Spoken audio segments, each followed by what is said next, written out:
61,400 रुपयांचा नायलॉन मांजा जप्त, स्थानिक गुन्हे शाखेची कारवाई।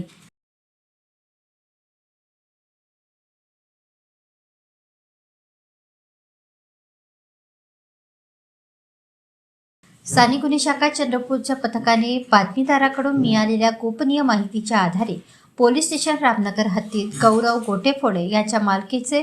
अष्टविनायक पतंग सेंटर येथे छापा टाकून दुकानाची पंचासमक्ष झडती घेतली असता त्याच्या दुकानात पतंग उडवण्याकरिता वापरण्यात येणारा प्रतिबंधित नायलॉन मांजा असलेल्या